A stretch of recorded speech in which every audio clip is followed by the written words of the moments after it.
लेकिन इस चमत्कार के साथ तुम्हें क्या करना है, ये तुम्हें ही तय करना होगा। जो आज्ञा माता। माता रानी की जय। हेमा माँ दुर्गा में बहुत विश्वास रखती थी। उसके घर में धन धान्य की कोई कमी नहीं थी, पर उसकी सास स्वभाव की बहुत कंजूस थी।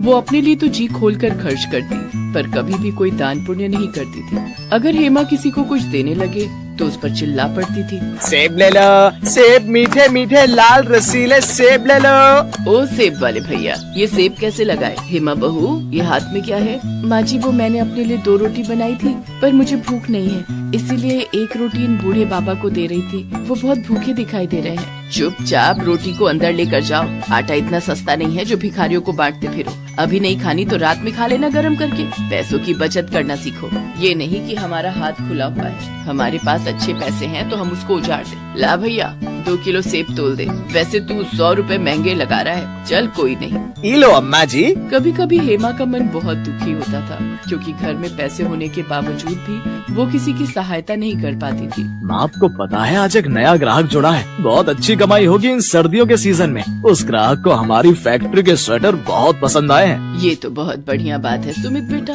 बस तू ऐसे ही खूब पैसे कमाता जा। घर में पैसे जुड़े होते हैं तो किसी बात की कोई परेशानी नहीं होती, बस काम अच्छा चलता रहना चाहिए। सुमित का काम अच्छा चल रहा था, कमाई भी बहुत अच्छी हो रही थी। एक दिन हेमा की सास आंगन में बैठी अपने पर्स में से नोट गिन रही थी, पर वो बार बार गिनती भूल जाती। एक साधु बाबा द्वार पर बहुत देर से खड़े भिक्षा मांग रहे थे। ये नोट गिनते गिनते तंग आ गई। ये नोट है या मुसीबत? गिनती ही ठीक नहीं हो रही, ज्यादा पैसा होना भी मुसीबत ही है। माई, बाबा को कुछ दे दो, बहुत भूख लगी है। अरे बाबा, मैं पहले ही इन रुपयों से परेशान हूँ, ऊपर से तुम परेशान कर रहे हो। जब तक ये नोट मेरे हाथ में है तुम्हें कुछ नहीं मिलेगा। जाओ यहाँ से। तुम पैसों से इतनी परेशान हो, एक भूखे को भोजन देने का भी समय नहीं है। भाई, अगर तुम इन रुपयों से इतनी सी बात अभी लो।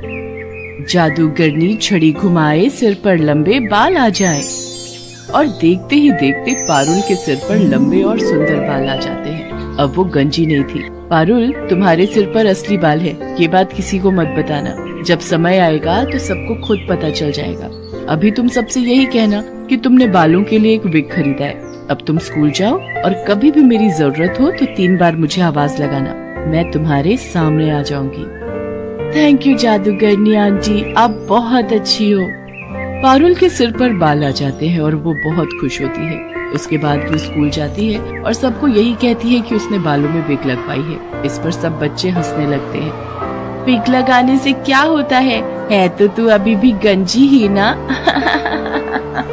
पारुल शीतल की बात का बुरा नहीं मानती।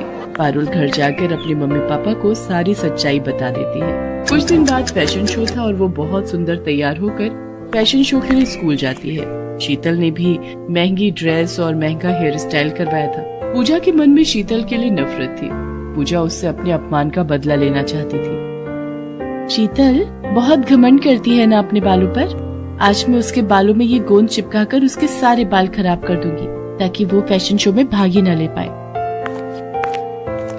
शीतल, तेरे बाल तो बहुत सुंदर लग रहे हैं, पर बालों में जो ऊपर पिन लगी हुई है ना, मैं उसको ठीक कर दूं?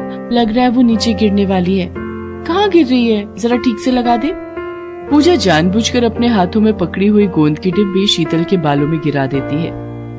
ओह सॉरी शीतल, मेरे हाथ में तो गोंद की शीशी थी, तुम्हारे सारे बालों में गिर गई है। मुझसे गलती हो गई, मैंने ये जानबूझकर नहीं किया। पूजा, थोड़ी देर में फैशन शो स्टार्ट होने वाला है, तुमने मेरे सारे बाल खराब कर दिए। मेरे सारे बाल चिपक गए हैं, देखो मैं कितनी गंदी लग रही हूँ। अब मैं क्या करूँगी? मंगला सस्ता और घटिया सामान खरीदकर समोसे बनाने लगी। धीरे धीरे गांव के कुछ लोग बीमार पड़ने लगे। किसी को कुछ भी समझ में नहीं आ रहा था कि लोग बीमार क्यों पड़ रहे हैं। तभी एक दिन पुलिस उस दुकानदार को पकड़ लेती है जो गांव में खाने पीने की दुकान और ठेले वालों को खराब सामान बेचा करता था। हाँ भाई, कौन कौन से खाने पीने की चीज बनाने वाले दुकानदार हैं और ठेले वाले भी, जिन्हें तो ये पुराना सामान बेचता है, जिस कारण गांव के लोग बीमार पड़ने लगे हैं भाई। अब मैं सबके नाम बताता हूँ मालिक। दुकानदार घबराकर सबके नाम बता देता है और उन नामों में मंगला और मुरारी का नाम भी शामिल था। मंगला और मुरारी को पुलिस पकड़ लेती है।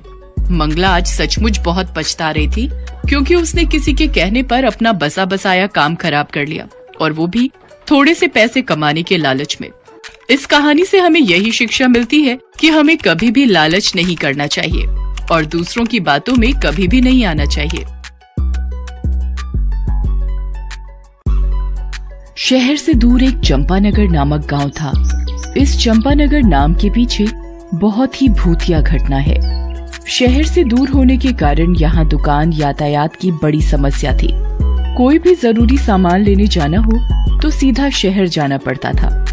उसी गांव में चंपा अपनी छोटी बहन चमेली और बाबा के साथ रहती थी।